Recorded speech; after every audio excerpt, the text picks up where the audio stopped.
സ്ലീഹാകാലം 2-ാം ഞായർ. വിശുദ്ധ യോഹന്നാൻ എഴുതിയ സുവിശേഷം 11-ാം അധ്യായം 1 മുതൽ 16 വരെയുള്ള വാക്യങ്ങളുടെ വിശകലനം. ലാസറിനെ ഉയർപ്പിക്കുന്നു. ഇന്ന് സ്ലീഹാകാലം 2-ാം ഞായർ. 24 വ്യക്തിസഭകളുടെ കൂട്ടായ്മയാണ് കത്തോലിക്ക സഭ. ഓരോ സഭയ്ക്കും തനതായ സ്വാതന്ത്ര്യവും പാരമ്പര്യവുമുണ്ട്. ഓരോ കുർബാനയിലും യേശുവിന്റെ ജനനം, പരസ്യജീവിതം, പീഡാസഹനം, കുരിശുമരണം, ഉയിർപ്പ്, സ്വർഗാരോഹണം തുടങ്ങിയ രക്ഷാരഹസ്യങ്ങളുടെ അനുസ്മരണം ഓരോ വ്യക്തിസഭകളും വ്യത്യസ്തമായ പാരമ്പര്യത്തിലും ദൈവശാസ്ത്ര തനിമയിലും കൊണ്ടാടുന്നു. സീറോ മലബാർ സഭ ഇപ്പോൾ സ്ലീഹാകാലത്തിൽ പരിശുദ്ധാത്മാ പ്രചോദിതനായി അവർ എന്തെന്ന അനുഭവങ്ങളിലൂടെ സഭയെ നയിച്ചുവെന്ന ചിന്തകൾ പങ്കുവച്ച് ആരാധന മത്സരത്തിലൂടെ മുന്നോട്ട് നീങ്ങുകയാണ്. ലാസറിന്റെ ഉയർപ്പാണ് ഇന്നത്തെ പ്രധാന ചിന്താ വിഷയം. ലാസറും അവന്റെ 2 സഹോദരിമാരും യേശുവിന്റെ അടുത്ത സുഹൃത്തുക്കളായിരുന്നു. ദൈവം സഹായിക്കുന്നു എന്നർത്ഥം വരുന്ന ഏൽ അസീർ, എലിയാസർ എന്ന വാക്കിൽ നിന്നാണ് ലാസർ എന്ന വാക്കുണ്ടാകുന്നത്. അവർ വസിച്ചിരുന്ന ബഥാനിയ എന്ന പട്ടണം ജെറുസലേമിൽ 2 മൈൽ ദൂരത്താണുള്ളത്. അതിനാൽ ജെറുസലേമിൽ വരുമ്പോഴൊക്കെ യേശു ഇവരോടൊപ്പമാണ് വസിച്ചിരുന്നത്. സുവിശേഷത്തിലെ സാഹചര്യം വെച്ച് ബഥാനിയയിലെ കുഷ്ഠരോഗിയായ ശിമിയോൻ ഇവരുടെ പിതാവായിരുന്നു എന്ന് കരുതപ്പെടുന്നു. ബഥാനിയയിലെ ശിമിയോന്റെ വീട്ടിൽ ഭക്ഷണത്തിലിരിക്കുമ്പോഴാണ് മറിയം യേശുവിന്റെ പാദത്തിൽ സുഗന്ധതൈലം പൂശുന്നതെന്ന് എഴുതപ്പെട്ടിട്ടുണ്ടല്ലോ. രോഗാതുരനാണെന്ന് ദൂതർ മൂലം അറിയിച്ചിട്ടും യേശു ഏറ്റവും വലിയ സുഹൃത്തായത് ലാസറിനെ സുഖപ്പെടുത്തുവാൻ പോകുന്നില്ല. കാരണം അത് ദൈവം മഹത്വപ്പെടുത്തുന്നതിനും അതുവഴി ദൈവപുത്രൻ മഹത്വപ്പെടുന്നതിനുമുള്ള ഒരു അവസരമായിട്ടാണ് യേശു വിളംബരം ചെയ്യുന്നത്. അതുകൊണ്ട് മനഃപൂർവ്വം വെച്ച് താമസിപ്പിച്ച് മരിച്ച 4 ദിവസം കഴിഞ്ഞ് ശരീരം ചീഞ്ഞളിഞ്ഞ് ദുർഗന്ധം വമിക്കുമെന്ന സമയമായപ്പോഴാണ് യേശു വരുന്നതും 4 നാൾ കാണുകെ ലാസറിനെ ഉയർപ്പിക്കുകയും ചെയ്യുന്നത്. മുമ്പ് ന്യായീമിന്റെ വിധവയുടെ മകനും ശതാധിപന്റെ മകൾക്കും പുനർജീവൻ നൽകുന്നത് മരിച്ച ഉടനെയാണ്. അതിനാൽ ഇത് അവനെ അയച്ച ദൈവത്തെയും അവനെയും മഹത്വപ്പെടുത്തുന്ന വലിയൊരു അത്ഭുതമായി തീർന്നു.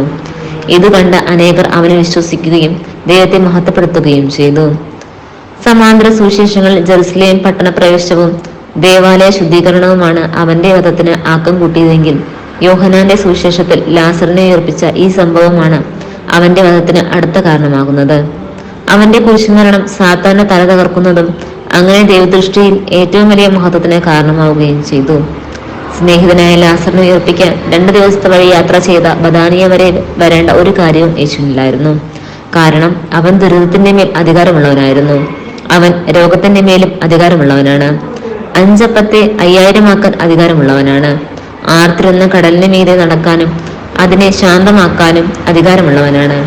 ഇനി നാറ്റം വന്ന് അഴുകിയ മൃതശരീരത്തെ സുന്ദര രൂപമാക്കാൻ കഴിയുന്നവനെന്നും അവൻ ഇന്ന് തെളിയിച്ചു.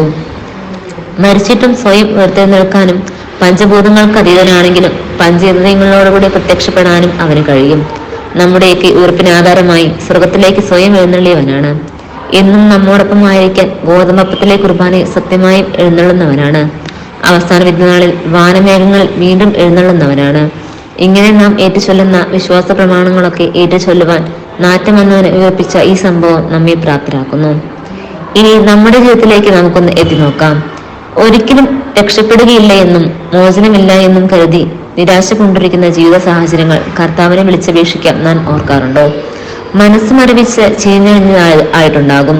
രോഗം വന്ന ശരീരം ചീഞ്ഞഴിഞ്ഞതോ ബലക്ഷയമേറ്റതോ എല്ലാവരാലും കൈയൊഴിയപ്പെട്ടതോ എന്തുമാകട്ടെ, നാറ്റം വന്ന ശരീരത്തെ പുനർജീവിപ്പിക്കുവാൻ ഉയർത്തെഴുന്നേറ്റവനെ വിളിച്ചപേക്ഷിക്കാൻ നീ ഓർത്തുവോ? ഒന്ന് വിളിച്ചാൽ അവൻ ഓടി എന്റെ അരികിൽ വരും, ഒന്ന് സ്തുതിച്ചാൽ അവൻ നിന്റെ മനം നിറയ്ക്കും, ഒന്ന് കരഞ്ഞാൽ അവൻ വന്ന് നിന്റെ മേൽ തുറയ്ക്കും എന്നൊക്കെ എത്ര തവണ അതരം കൊണ്ട് നീ ഏറ്റുപാടി. അപ്പോഴും നിന്റെ ഹൃദയം അവനിൽ നിന്ന് അകലെയായിരുന്നില്ലേ? നിന്റെ ആവശ്യങ്ങൾ നിനക്ക് മുമ്പേ അറിയുന്നവനാണ് അവൻ. ഇടപെടേണ്ട സമയവും നിന്നേക്കാളധികം അവനറിയാം. നീ ആഗ്രഹിക്കുന്നത് പോലെ നടക്കാനല്ല, അവൻ ആഗ്രഹിക്കുന്നത് പോലെ എല്ലാം നടക്കാൻ ആഗ്രഹിക്കുക. ഇന്ന് വന്നില്ല എങ്കിലും സമയത്തിന്റെ പൂർത്തിയിൽ 4-ാം ദിവസം അവൻ കടന്നു വന്ന് നിന്റെ ദുർഗന്ധം വമിക്കുന്ന ജീവിതത്തെ സുഗന്ധപൂരിതമാക്കും. അവനെ വധിക്കാൻ കാത്തിരുന്ന ജെറുസലേമിലേക്ക് പോകുന്നു എന്ന് കേട്ടപ്പോൾ മറ്റെല്ലാ ശിഷ്യന്മാരും അവനെ പിന്തിരിപ്പിക്കാൻ ശ്രമിച്ചു. പക്ഷേ യഥാർത്ഥ ശിഷ്യന്റെ മാതൃക പോലെ തോമസ് മാത്രം പറഞ്ഞു, നമുക്കും അവനോടൊപ്പം പോയി മരിക്കാം. പൗലോസും പിന്നീട് പറഞ്ഞു, എനിക്ക് ജീവിതം ക്രിസ്തുവും മരണം നേട്ടവുമാണ്. ഈ ലോകത്തിൽ ശരീരത്തെ കാത്തു സൂക്ഷിക്കാൻ ശ്രമിക്കുന്നവർ മണ്ണോട് മണ്ണടിയുകയും അതിനെ ദൈവമഹത്വത്തിനായി ത്യജിക്കുന്നവർ നിത്യം ജീവിക്കുകയും ചെയ്യുമെന്ന് യേശു പറയുന്നു. യേശുവിനെ എപ്പോഴും അനുഗമിക്കുന്നവരും എവിടെ പോയാലും യേശുവിനെ കൂടെയുള്ള തമ്മിലിനെ കൂട്ടുന്നവരായാലും അവനോടൊപ്പമുള്ള സൗഭാഗ്യത്തിൽ നമുക്കും പങ്കുചേരാം. ആമേൻ.